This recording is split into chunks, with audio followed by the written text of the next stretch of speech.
guess it's take one. Yeah. Okay, let's start by having you tell me how you first got involved with Sinclair. What attracted you to him? Well, at that time, of course, I was, I believe, 34. I was probably about 31, a young lawyer, practicing law in a small law office in Hollywood. We were on Hollywood Boulevard. I was an elderly attorney and myself and another lawyer there. But anyhow, I was in Hollywood. And Roosevelt had been elected president. But I hadn't been in politics, didn't know too much about it, although I voted for Roosevelt. But then Sinclair came along, and I read about him. And there was a meeting of the Hollywood Bar Association in Hollywood, and Sinclair came and spoke to us. And I was impressed by what he had to say about his epic plan. Also, he told a very interesting joke about the Supreme Court, which I didn't agree with, but anyhow, I was attracted. And then, so I decided to get in the campaign, get active. And so I looked up the headquarters and walked into headquarters and said, I want to work in the campaign. So they said, where do you live? Well, I said, in Hollywood. And they looked up and they said, well, that's the 59th Assembly District.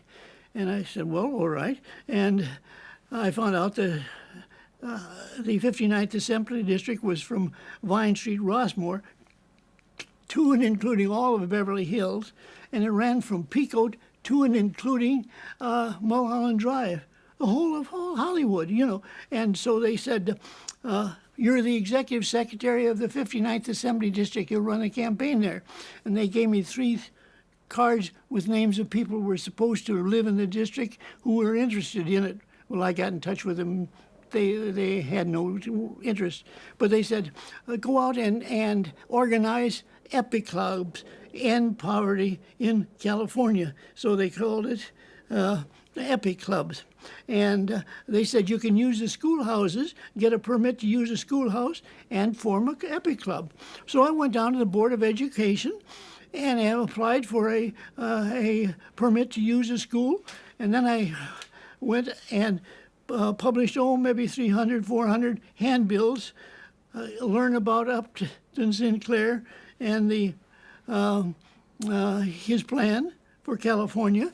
I think I adopted as the headline on this thing, Little Man, What Now? Because there was a very popular book at that and so forth. And so I took these handbills and put them all over the neighborhood, door to door. Let's just start again with the handbills.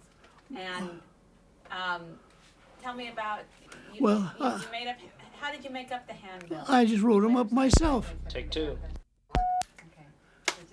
Okay, yes. Hold on. I, Wait, sorry. Oh, okay, anytime. Okay. Well, on these handbills, I just wrote them myself. As I remember it, the thing, the catching word on it was "Little Man, What Now?" Attend a meeting of the and find out about the epic movement in California and Upton Sinclair, candidate for so forth, at the Laurel Avenue School at certain time in room so and so. And so I took these handbills and put them out around the neighborhood, tacked them on the telephone poles. I got in touch with a few local newspapers and told them about it. My father-in-law and I, he was unemployed at the time, we put them out from door to door, my wife and so forth. And lo and behold, 2 weeks later, we had a meeting and probably 50 people showed up at the meeting in the schoolhouse. And so I explained what little I knew about the plan, but I'd read his book, I, Governor of California, and How I Ended Poverty in California. And I explained about it and lambasted the LA Times, which was at that time very, very reactionary, and suggested that we should organize a epic club in that neighborhood to carry on the campaign. And so I asked for volunteers, someone to be president and a finance chairman and a secretary, and they got volunteers. And then we scheduled a meeting for the next week there, and I turned it over to them. But why did people get so interested? Why were you so interested, and what were people so interested in about Upton Sinclair's plan? Well, of course, it was front page in news. Of course, he was a candidate for governor, and of course, and his plan, of course, was to furnish jobs to put people at work doing various things to earn a living and so forth. And the big problem was unemployment. Now, that was before Roosevelt had got started on a lot of his big programs, the Wagner Act and the Rural Electrification Act and the CWA and the programs like that. And so this was at the very beginning of the Roosevelt term. And our big problem, or one of the big problems, was unemployment. And that's what Sinclair was aiming at, putting unemployed to work. Well, anyhow, that's why what we were interested in, everybody else was. Not that we were all out of work, not at all. Most of these people attending there were not out of work, but they knew it as a problem, as we know now, that a big problem, one of the big problems is unemployment. And so they were intelligent people, not all employed. They weren't looking for jobs, or some of them may have been and so forth. But anyhow, that's the people that attended. But who attended them? Were they young people? Were they old people? all sorts, all ages. But by and large, I would say they were the 25, 30, and so forth, what now might be termed the yuppie type. But then there was a lot of older ones and a cross section. Okay, great. We have to change the camera reel. How are we doing? Great. Well, all right, then I'll tell you more about the thing. Okay. At the time of the election, of course, we were very anxious to get people to the polls, ringing doorbells and calling them and stuff. Election, of course, we were very anxious to get people to the polls, ringing doorbells and calling them and stuff like that. Yes, but as far as registration, no. Okay. Can you tell me, was it an exciting movement to be part of? Did you feel like you were part of something that was, really going to bring about change? Oh yes, it was very exhilarating. We were doing something on a low level. We weren't up in on the upper levels and so far. Ours was neighborhood door-to-door meetings and stuff like that. But we were all very, very excited. We thought we were going to not change the world, but to help California and help people. Oh yes, we were very dedicated people. And of course, nobody was paid. My goodness gracious, no. We were all volunteers. I worked, of course, for years in politics, and my wife did too. And we always as volunteers. Now, we always thought that the Republicans paid people to, for precinct work and so forth, and we looked down upon them. But as far as our group is concerned, no, they're purely volunteers, purely for our belief in it and helping people. Sort of do-gooders, if you will. Did you feel that, did it change the time period for you? I mean, the times were very difficult, right, during the Depression. But when you were part of trying to change things, did it change your view at all about life? Or, was it a good time for you then? Oh, yes. We were working for other people, not in a religious sense or anything like that, but in a humanistic sense, and so that it was on a very idealistic upper level plane, and we felt we were doing good and helping people, and we've always felt that in politics. Okay, great. 1934, do you remember, was this a time of change in the whole country? Do you remember hearing about other movements besides Sinclair, about Long and, Townsend, others, or were you mostly just focused about Long and whomever? Townsend and... Well, of course, I've somewhere along the line, I know about Huey Long and his machine and stuff like that.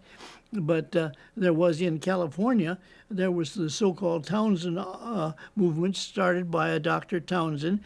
And the theory there was that they would, every person over a certain age would get so many dollars a month to live on, because it was aimed at elderly persons, and then they called it the ham and eggs plan. I want my ham and eggs, there was their slogan.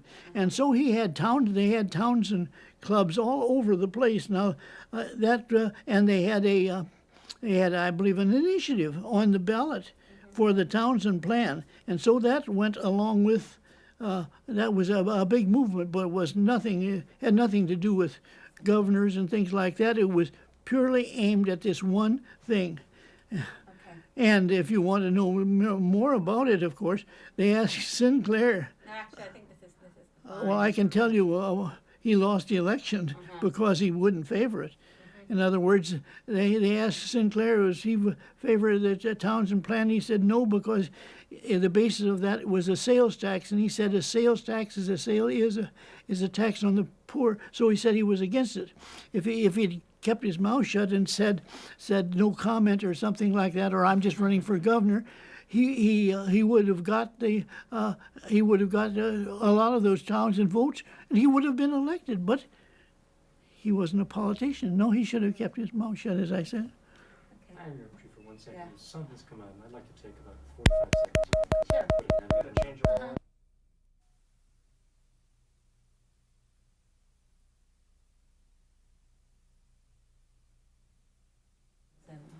Well, after organizing in one club, I went down to the Board of Education, got a permit to use a schoolroom in the next school over, and got out handbills or information, roughly the same way I did for the first, and then had a second meeting, and I kept on doing over and over till in the end I had 13 epic clubs in the 59th Assembly District, and all operating about the same. They were all independent, of course, but they would get speakers from downtown or from wherever, and they would get literature, and then they would put the stuff out door to door and stuff like that. And then later on, they Can I stop this? There's a noise. What? What is that? Yeah, I It's think it's that's. a little floor mat. maybe Formats, it may be my feet. Okay, this went, we're not quite. Robert Clifton, take 5. We could hear the sound, he can hear the sound. very That's okay. loudly, There you yeah. go. Okay. Yeah. Great. Yeah. Okay. Yeah. Great. All right, Hang on 1 second. okay, wait, Let's set it yeah, here. John, Anytime. okay. Well, somewhere along the line, they started publishing the Epic News, a county-wide or city-wide publication, but they also published a flyer or one copy or one page on each one for each assembly district. So that if we had any special news about our district or some meetings and so forth, we could insert that in the Epic News. Well, ours was a big assembly district, and I don't know how many issues we got out, but they would come out in our own district. We would put out 25,000 copies, and that was for door to door ourselves. We didn't hire newsboys or anything. We didn't have any money, but anyhow, that was one of the things we did to spread the news about the Epic campaign. Were you surprised that you were able to get that much support? Were you, pleased that you could distribute that many? That's a lot. No, they told us to do it, and we just went ahead and did it, and we had willing volunteers just like us, and we'd get out in a car, a dozen of us, or a couple of cars and so forth, and take a neighborhood and go from door to door just like newsboys and so forth. And there are all types of people, working in the campaign, and not all employed by a long sight. I guess, that's a lot of, lot of newspapers to get out. Well, it Do was. you have any idea of how big of a task that you were undertaking at the time? No. Of course, we had 13 clubs, and no, I didn't know. They told us to do it, and I said, yeah, go ahead and do it, and we did it. But it went along very well, and my wife was in it, of course, and attending the meetings with me and distributing literature and stuff like that. And some meetings, they'd call a meeting, she would hold the meeting down until I could get there because I was late or something like that. But anyhow, it filled up our lives, besides, of course, earning a living because I was still practicing law. Can you tell me about the newsreels that you went to the movie theater what you expected newsreels to be like in a movie theater, and what happened when you went to the movie theater? And Well, at that time, on every program they would have a newsreel, starting with Pathé and then later on the other ones. A segment of 10 or 15 minutes about the current news abroad and things like that. That was part of a regular program, and was something they would also have a cartoon and then the feature. But a newsreel was part of the thing. Well, somewhere along the line, someone in the Merriam campaign against the Republican campaign concocted a newsreel against Sinclair. And the one that I remember, of course, most was one showing freight trains coming in to the freight yards and bums getting off the freight trains. And someone would go up there and say, "What are you coming here for?" "Well, I'm coming here to work and live in California," and stuff like that. An influx, in other words, of bums or unemployed people from other. Well, it was pure propaganda and so forth. Well, I was, my wife and I, she, I believe, was pregnant at the time. We were at the main theater, the Bear Theater, or the main theater in Westwood. Believe it or not, 50. Can we start again, because there's an airplane that's noisy above us? Okay. Yeah, let's cut for a second and then start. Can you hear the airplane? Okay, I'd like you to start again telling me about, you said your wife is pregnant, you went to the movie theater. Yeah, well, this was the main show there in Westwood. It's still there, believe it or not. It's the same one, and it's one of the big movie theaters. And we went there just to see her. So can you just start again by telling me that you went with, just start the story from the beginning. Well, You as went I with say, your wife and- my wife and I went just to see a movie at the Westwood Theater, I guess is remember, or the Bruin, whatever its name was. And here we were sitting there in regular seats and waiting. And along came the newsreel, and then they ran this segment showing these bums getting off the train and making statements or answering questions. They were coming to vote for or to work for Upton Sinclair. Well, that enraged me. So I got up in the middle of the performance. It was dark, of course, and I yelled, "I like my movies without propaganda." And that's something I never heard of before in a movie, but everybody looked around. Of course, the ushers came up and down looking to throw some bum out or something like that. But anyhow, it just shows my reaction to the damn thing, because it was propaganda and it had no place in a newsreel, because it was, well, anyhow, you asked about it and I did it. But did you go to the movies very often in those days? oh, yeah, about every week, yeah. Movies were very inexpensive, and 25, 35, very inexpensive. And so we went quite frequently. Great. It wasn't a... This is an important story, so I'd actually like it, if possible, if you could tell it to me again. Just About the... Yes. About the show? Yes, about going to the movie, and you don't have to tell me what the name of the theater was. You could just tell me that you went to a movie theater. Well, we went to my wife and I to the best show in Westwood. It was a very big show with regular features and so forth, and along with the other program where they had a newsreel, but the one that they ran that night was Okay, so I'm going to ask you one more time. You started to talk very fast. Can you slow down a little bit as you're telling me? Okay. Yeah, well, as I say, we went to this movie and sitting there in the regular seats in the audience, and they ran the newsreel, and then, lo and behold, came this segment of the newsreel showing bums getting off of the freight trains in the freight yards in California, and someone asking what they were doing, and they said, well, we came here to California to work in the Sinclair campaign, or to vote or to go work and something like that. Well, I was enraged because I recognized it for what it was. So I just stood up in the dark and yelled, "I like my movies without propaganda," and sat down.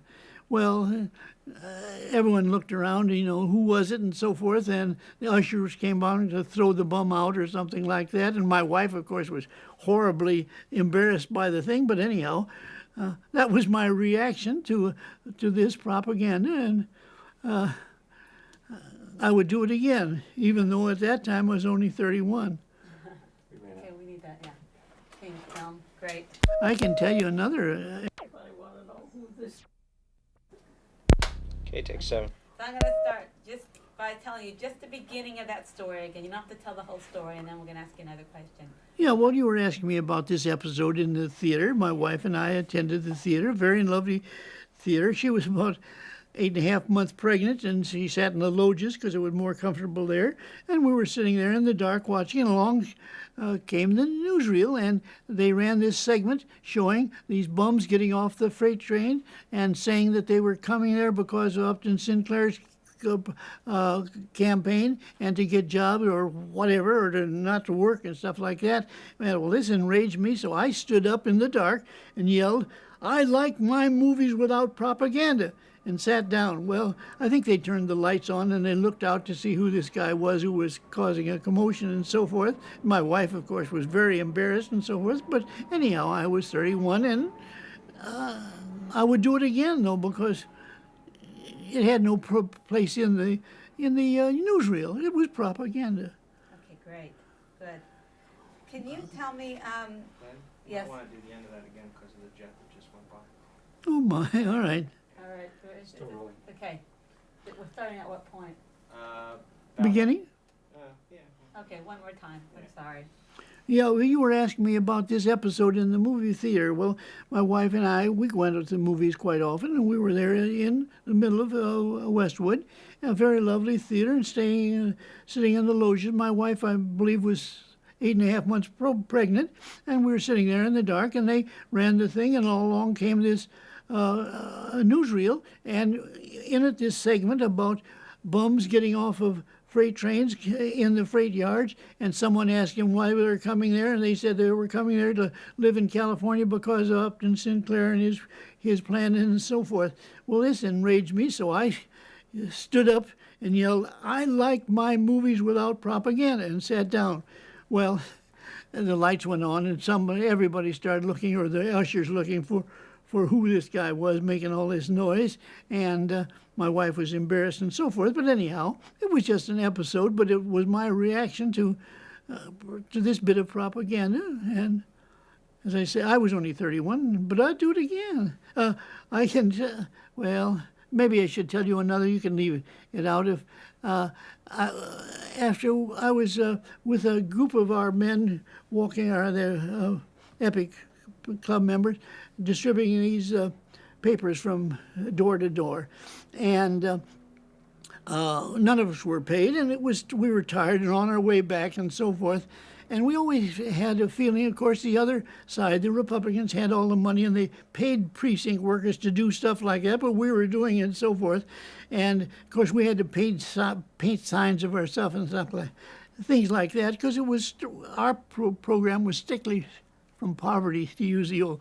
Well, as we were going down Fairfax Avenue, there was a big banner, "Miriam for Governor," against, and it looked like it was made out of silk with fringe on it yet, clear across the. And I looked at and thinking of the contrast between ours and so forth, I said, if someone had given me 2 cents, I would cut that down. Someone gave me 2 cents, and believe it or not, a lawyer and all that, climbed up this damn telephone and slashed the darn thing down. Because, as I say, but I wasn't a wild-eyed radical. It was just an impulse, but as I say, it does show we did feel that we were underdogs, and the other people had the money bags, to run the campaign. Okay, great. Can you tell me? If you turn off the camera for a second. No. I'm not particularly proud. His politics. Okay. What they were saying about Well, it. you want to ask me the question and I'll answer? Yeah. So, what did you feel about Sinclair being a socialist turned Democrat? And Well, I guess we knew he had been a socialist but this and to some extent the EPIC plan was socialist. It was a program run by the government to put people in employment and to make goods. Well, socialism, of course, is, as you probably know, is government ownership of the means of production and so forth. So this was a little socialist in itself and so forth. But he ran as a Democrat, and we just accepted him as being a Democrat. And so that there wasn't too much to do about him being a socialist, although maybe there was a little tinge of anti-communism there, but not too much at the time.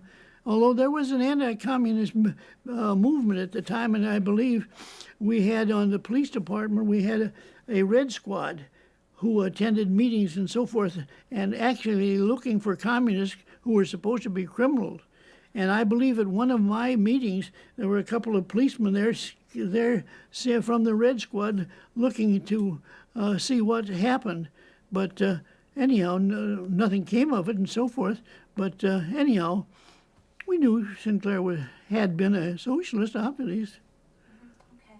Were you ever concerned that, what did you feel when the opposition called him a socialist and used that as a way to discredit him?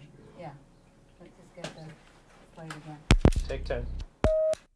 Did you react to that at all, with the opposition using that terminology? Oh, I don't remember exactly how I reacted to that. I remember in one speech, I did make a statement. I say, some people will call this communism, but I said, we're not communists, and this is not communist. It's a method of getting people to work. But that's as far as I remember on the socialist issue. Okay, great. Stop for a second. Let me ask another question. Sir, can I have you lean forward and just pull your jacket down and back? Yeah. There you go. With electing other Democrats to the state legislature. Okay, take 11 with Robert Clifton. We are all set. Okay. As part of the campaign strategy, the Sinclair campaign was interested in electing members of the legislature, the state senate, and the members of the assembly to support the EPIC plan. And so in every assembly district, they had so-called EPIC candidates who ran on the EPIC platform for assemblyman in each district. In our district, we had a man, he ran a music publishing, he sold music, Ed McLarty. And we selected him to run for assembly, and he ran for assembly, got the necessary things to get him on the ballot. And so in every district, we had assembly candidates. And at the final election, out of some 80 members of the assembly in California, 27 were EPIC members. And in our county, Culbert Olson ran for the state senate, and he ran as an EPIC candidate, although he had been in politics before as a Democrat, and he was elected. Olson was. We only had one state senator for each county at that time. Now they have it different. But anyhow, he was elected and as the state senator. And as I say, we had these 27 EPIC legislators, mostly people who had never been in politics before. So there was an infusion of new people into the political scene and, of course, and into the Democratic Party. Okay, so even though there was a defeat for Sinclair, there was a victory of sorts? Well, a victory. We had 27 new Democrats in the state legislature, and I don't know how many in the state senate. So to some extent, there was a victory there. You were asking again about some of the work we did. Now, there was a big meeting for Sinclair, a mass meeting at the Los Angeles High School, and 3,000 people attended, and Sinclair was the main speaker. And I was a chairman at the meeting and brought it to order and introduced the presiding officer and so forth. So we had, it wasn't just the 59th Assembly District, it was some other districts long. But we had, out of our movement, we had 3,000 attend at least, fill that auditorium at Los Angeles High School. And McLarty was there, and he spoke as our assembly candidate and so forth. And I remember a dirty trick that good old Upton Sinclair pulled on McLarty. McLarty, as part of his speech, would bring out a whole stack of newspapers like this, a foot thick, of sales for taxes in California. And he said, look at what has happened to our county and so forth. These are the tax sales. And he would throw it down, it would bounce on the floor and stuff like that. And that was a good old part of McLarty's speech. Well, before that meeting at Los Angeles High School, he told it to Sinclair, and Sinclair stole his speech and did the damn thing, which was a dirty trick. But anyhow, I don't think they realized that. But anyhow, it didn't leave with poor McLarty thing. But I mean, I remember that as part of the big mass meeting at Los Angeles High School. Were you excited that many people came out to the meeting? Oh yeah, I'd never spoken before a dozen people before, and here presiding, it was 3,000 people and stuff. Yeah, I was probably very high. Great. I think that's it. Are we? Great. Excellent. I think you got the Really good. crying fire in the theater, crying Right. theater story. I